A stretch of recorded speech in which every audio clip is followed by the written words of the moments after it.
Welcome to Facts TV News, where everything is true. 7-year-old Clarendon girl dies after sustaining head injury. The Mapen Primary School community is mourning the death of a 7-year-old female student who succumbed to a head injury earlier this week.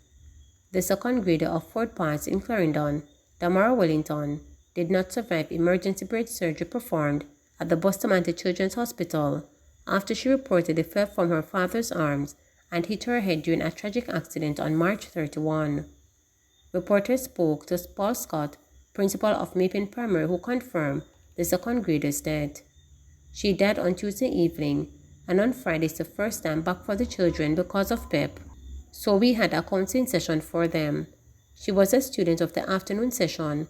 Her parents are asking for privacy because of the tragic nature of the accident, but we can confirm that the student has passed away, Scott reported. Scott said he would share more details as soon as the information comes in and the family is willing to talk. Berylam security officer shot in St. Thomas attack.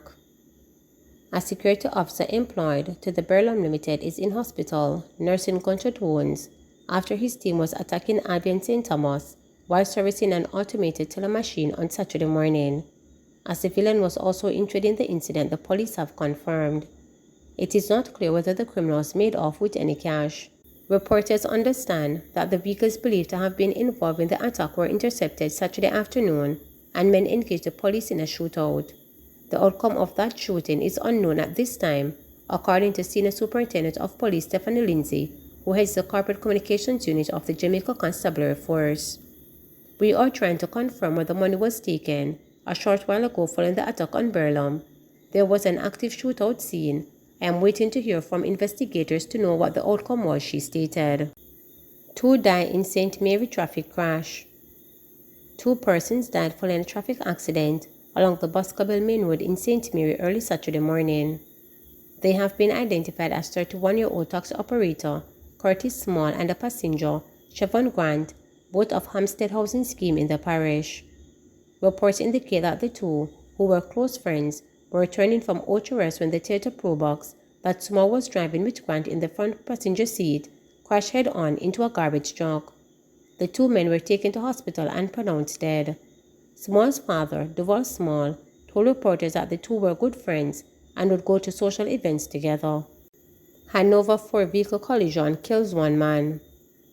A 37-year-old man is dead and the driver of a Toyota Vaxi on the run after allegedly causing the collision of a 4-vehicle crash along the Great River Bridge in Hanover.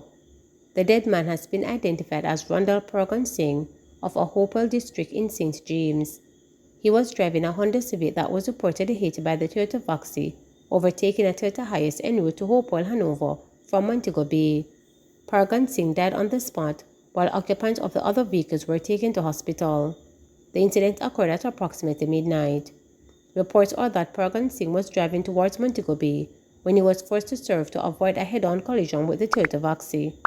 It appears that the vehicle still collided, causing Paragon Singh's car to spin several times on the road. A 4th vehicle was hit in the accident, resulting in a backup of traffic along the Great River Main Road. Commanding officer in charge of Hanover, Senior Superintendent of Police Sharon B. Putt, confirmed the incident but was unable to say much at the time. St. Mary taxi operator charged for allegedly raping teen girl. A St. Mary taxi operator has been charged after reportedly raped a teenage passenger in Highgate in the parish on March 1. Charged is 34-year-old Howard Thompson, otherwise called Lucky, who doubles a disc jockey of Top Martin, Islington in the parish.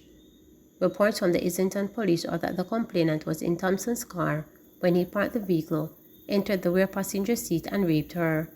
A report was made to the police and Thompson was charged after he was positively pointed out by the complainant on an identification parade. His court date is not yet finalized. Mechanic in Canis Jackson murder case to no fate next week. Robert Fowler, the St. Catherine mechanic who strangled 20-year-old accounting clerk Canis Jackson and left her body in a ditch, will have to wait another week to hear his punishment for the crime.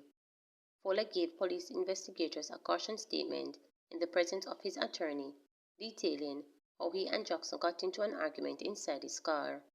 He stated that the argument was about money and described how he slid over to the back seat and used a rope to strangle the 20-year-old until Ford came to her mouth and her body stopped shaking.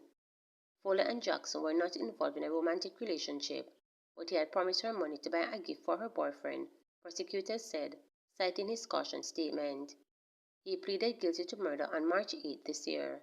His sentencing hearing commenced in the Home Circuit Court in downtown Kingston on Thursday, but was adjourned for a week after when Justice Leighton Pusey is expected to impose a sentence. Pusey said he needed time to ponder submission made by prosecutors and Fowler's attorney, Linda Wesley. Lead prosecutor Jeremy Taylor, in his submission, recommended that, along with the mandatory life sentence, Fowler be ordered to serve 20 years in prison before he is eligible for parole.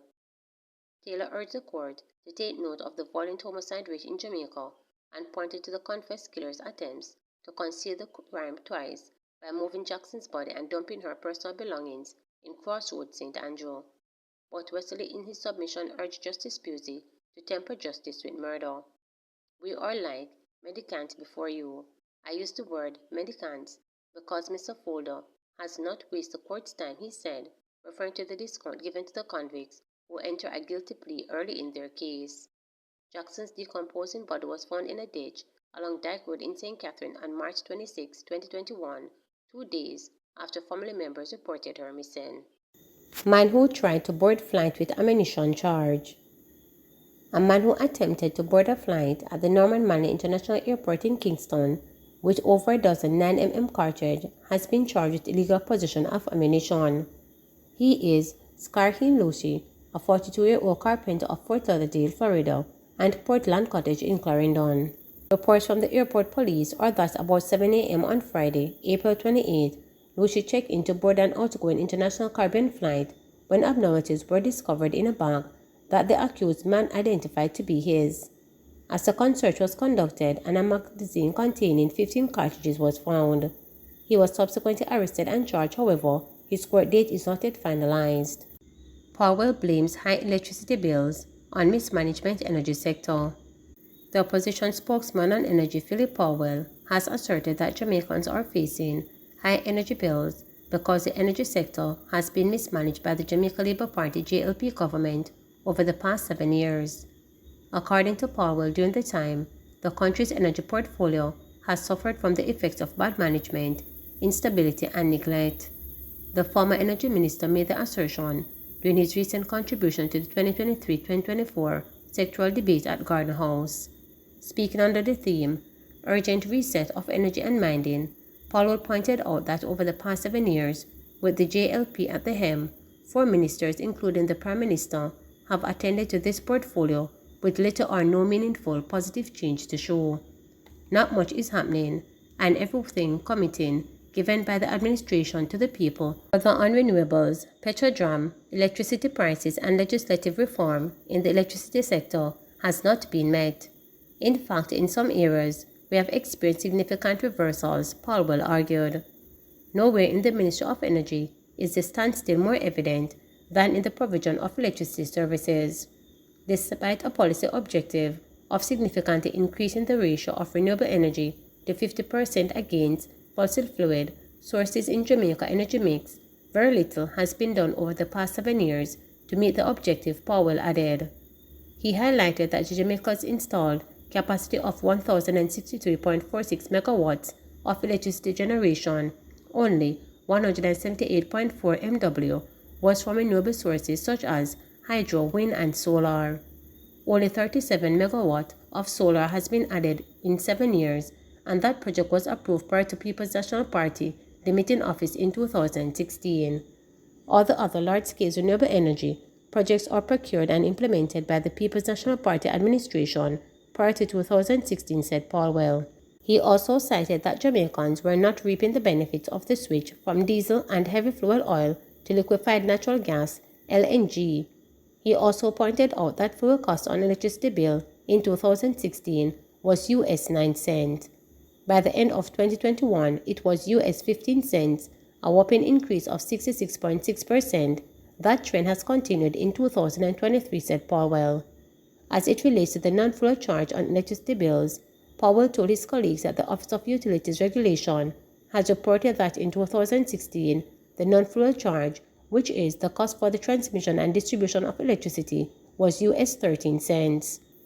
In 2021, that jumped to US 16.26 cents, apart from some glaring areas of inefficiency of the operations of the grid, which JPSCO Jamaica Public Service must invest in to correct. The bulk of this increase is coming from an increase in the amount of electricity that is stolen, and we're told that prosperity is upon us. Let that sink in, Powell stated. Please remember to subscribe, like, share, and click the